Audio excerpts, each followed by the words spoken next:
I'd never felt anything from Rachel. Nothing at all. Not even a flutter. I don't know why.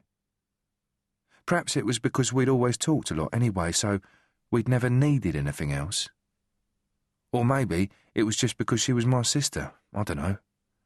I'd just never got any feelings from her before, and that's why it was so strange to suddenly feel her that night.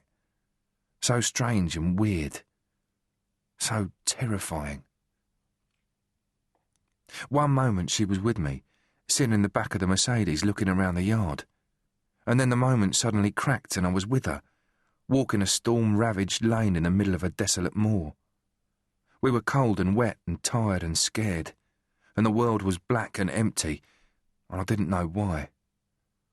I didn't know anything. "What are you doing here, Rach?" I asked her. "I thought you were coming home tonight." She didn't answer. She couldn't hear me. She was hundreds of miles away. She couldn't feel me. All she could feel was the cold and the rain and the wind and the darkness.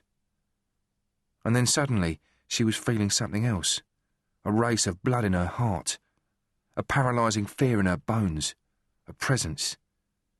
There was something there, something that shouldn't be there. I felt it at the same time as her, and we were both too late.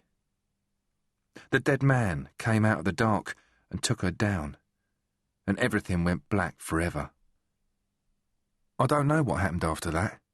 I stopped feeling. I passed out.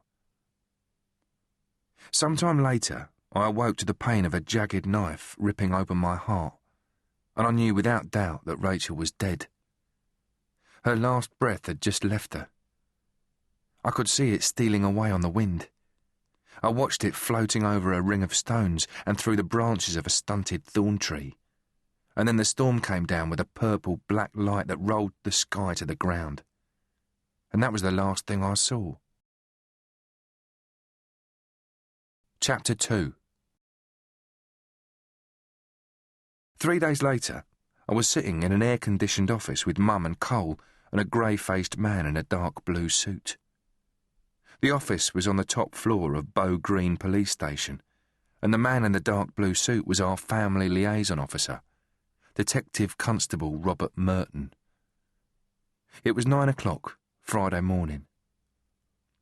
This wasn't the first time we'd met DC Merton.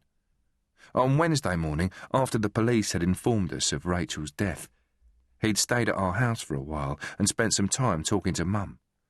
Then on Thursday, he'd come round again, and this time he'd talked to all of us. He'd told us what had happened to Rachel and what was going to happen and what might happen. He'd asked us questions, told us how sorry he was, tried to comfort us, tried to help. He'd given us leaflets and brochures, talked to us about bereavement counselling and victim support and hundreds of other things that none of us wanted to hear. Talk, talk, talk. That's all it was. Just talk.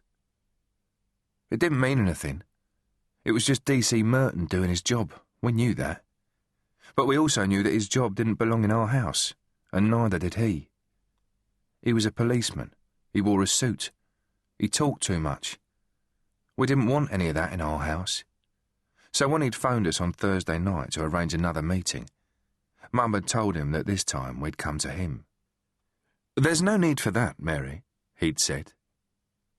"We'll be there at 9, Mum had told him. And now, here we were, sitting at his cramped little desk, waiting to see what else he had to say. He looked tired. His shoulders were hunched and his eyes were heavy, and I got the impression that he'd rather be somewhere else. As he removed the cardboard file from a drawer and placed it on the desk, I could see him struggling to find the right face. "So, Mary," he said eventually, smiling somberly at Mum, "how have you been coping?" Mum just stared at him. "My daughter's dead. How do you think I've been coping?" "I'm sorry, I didn't mean..." His smile tightened with embarrassment. "I just meant with the media attention and everything." He narrowed his eyes. "I hear there was a spot of trouble yesterday." Mum shook her head. "No?" Merton glanced at Cole.